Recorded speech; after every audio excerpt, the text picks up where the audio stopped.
So tonight we will show you what I have done in the past with great success and how it operates.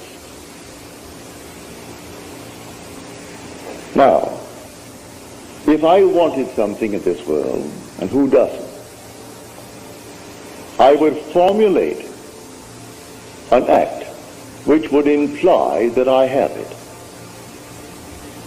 And then in my imagination, I would simply, having performed that act, I would yield completely to this being within me to execute it.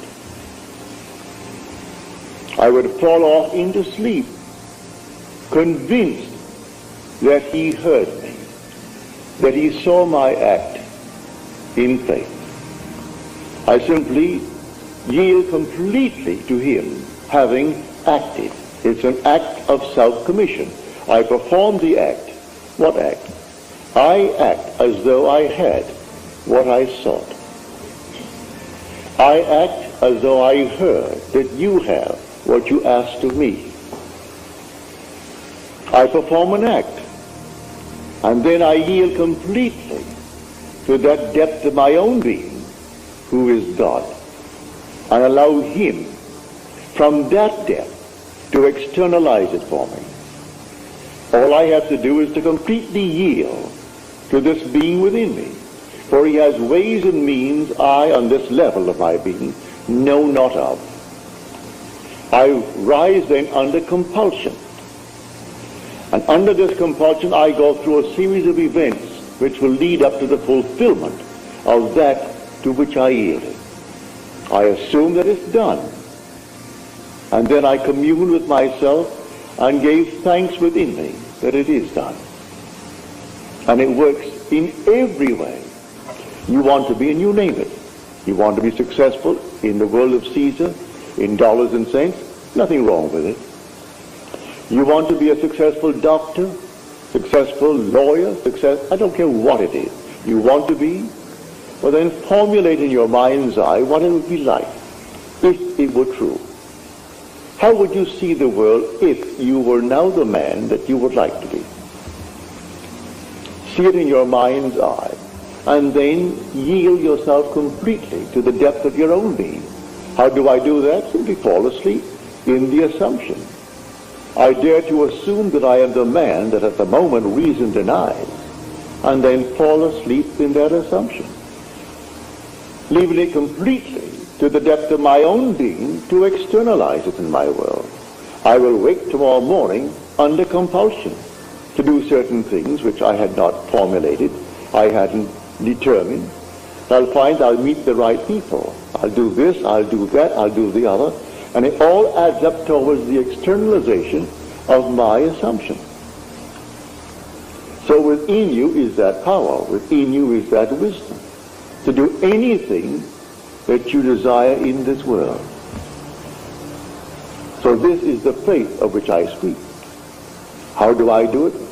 You can sit right here. And you go to bed at night, as you're told in the 4th Psalm. Commune with your own self upon your bed and be silent.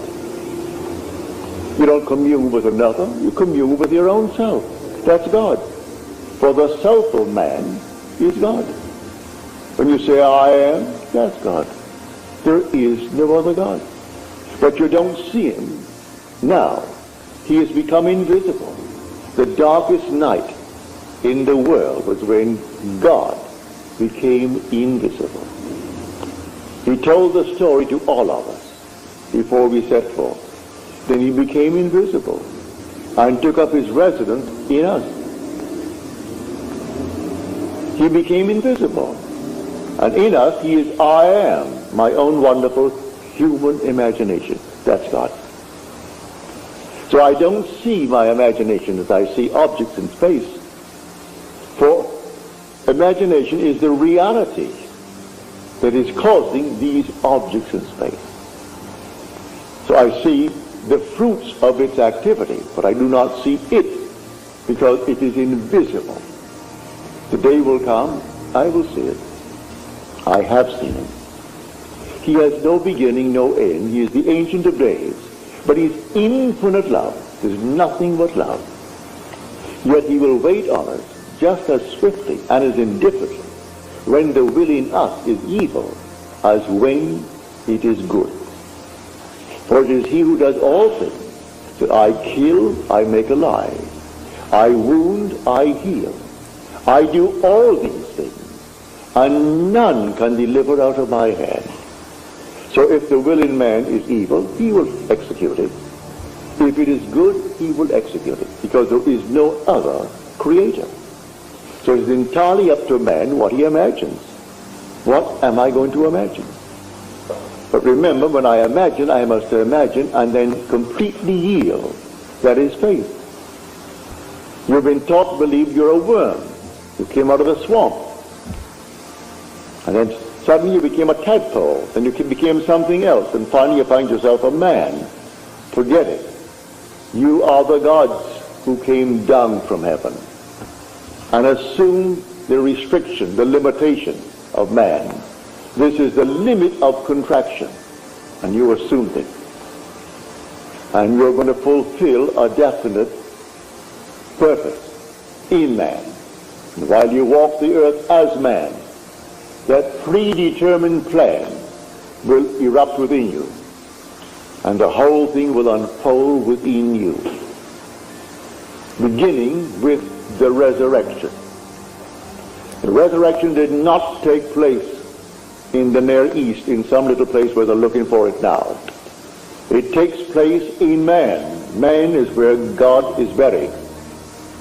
The Holy Sepulchre is the skull of man. It's not in the Near East.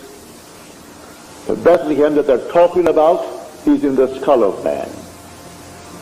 Zion, his holy place where he dwells, that's the skull of man. And the whole drama unfolds within man. And man awakens within himself to find himself completely sealed within his skull. And he comes out like a child being born out of his own skull.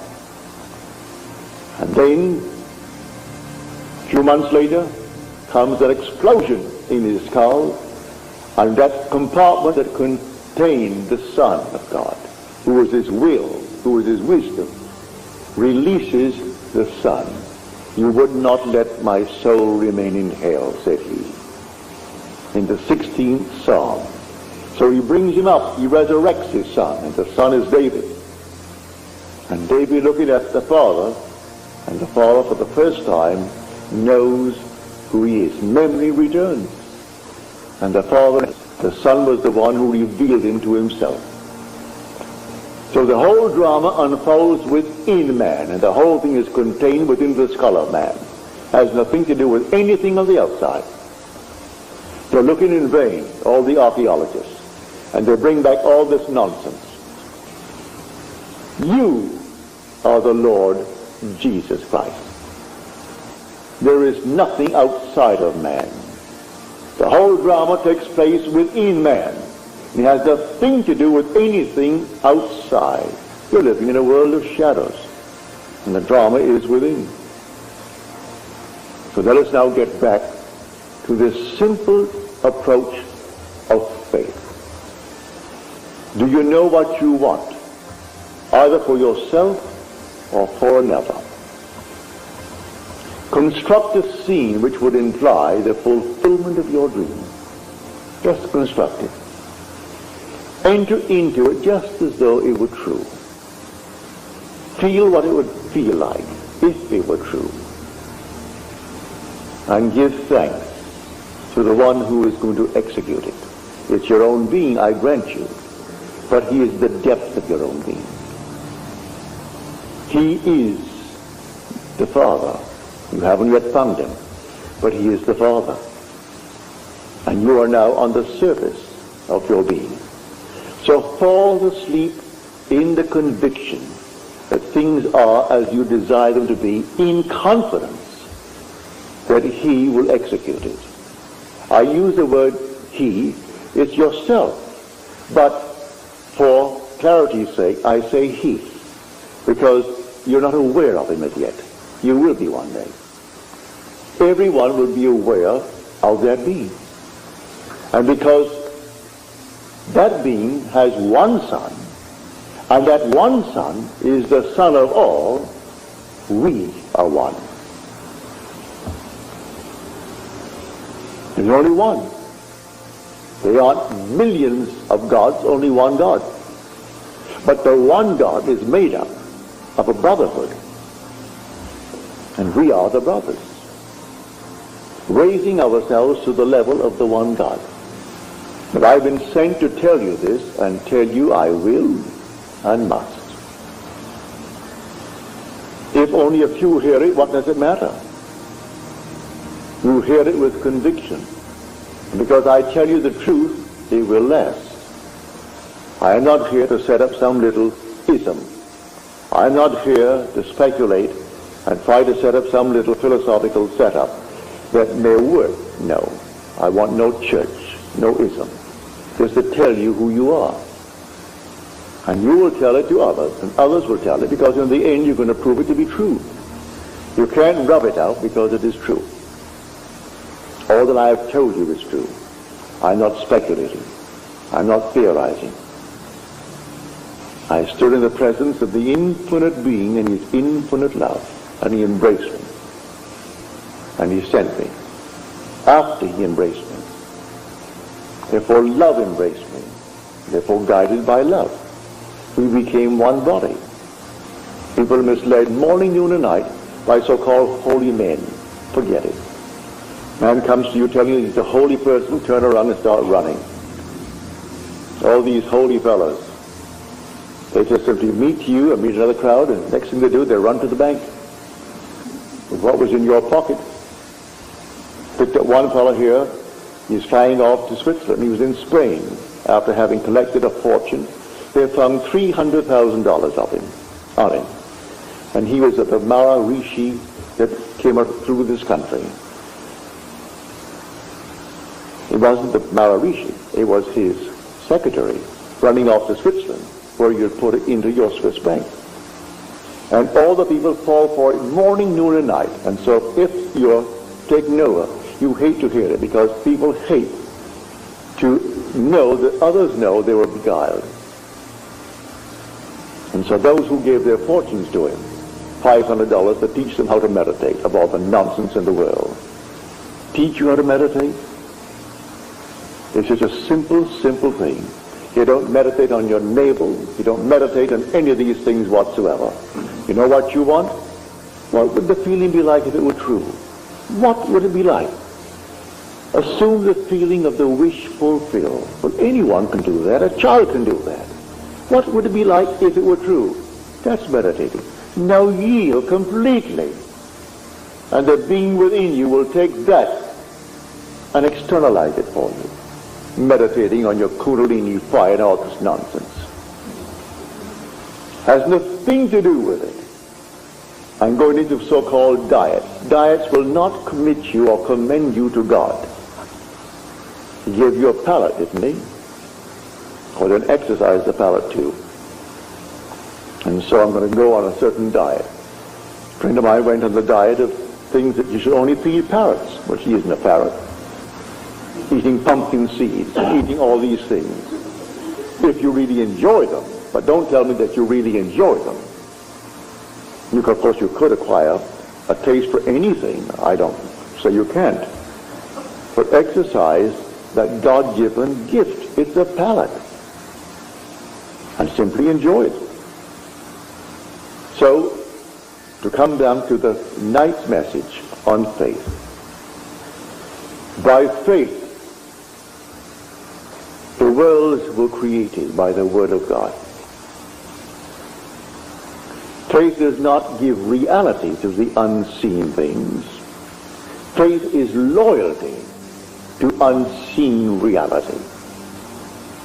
For this thing exists. All things exist.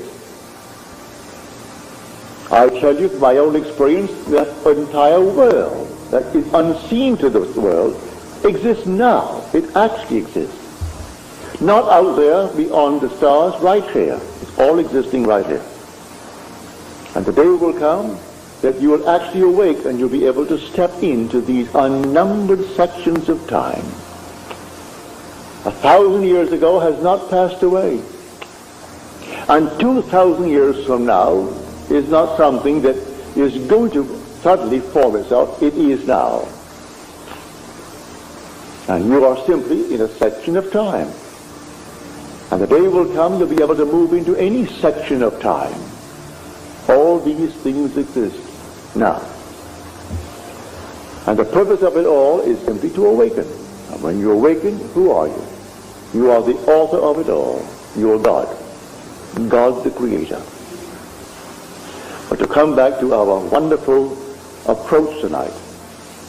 You want a better job? You want more money? You want this? You want that? Don't be ashamed of it. Who gave you the urge? The Father did. You have the desire. It came from the depths of your own being. So he can execute it. He only asks you to have faith. Faith in what? Faith in him. Have faith in God. All right. Where is he? He is my own wonderful human imagination. I cannot see the fulfillment now, but he will do it. Well now, assume that I am already the man that I want to be, and yield completely to that assumption, and fall asleep. Just completely fall asleep and completely forget it. A lady who is here tonight, she called me up on the phone here just a few days ago, and asked something of me. I will not tell you, it's too personal. But she asked me to please care for a certain thing.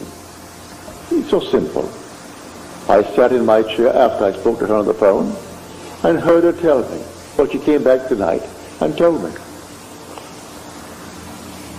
that it has happened. She is here. You see her here tonight. Drove all the way in from San Bernardino to tell me this story. And it simply worked. What did I do? It didn't cost me anything. Cost you nothing. What does it cost anyone to have faith in God? Why put a price on it? Why charge anyone? It costs nothing.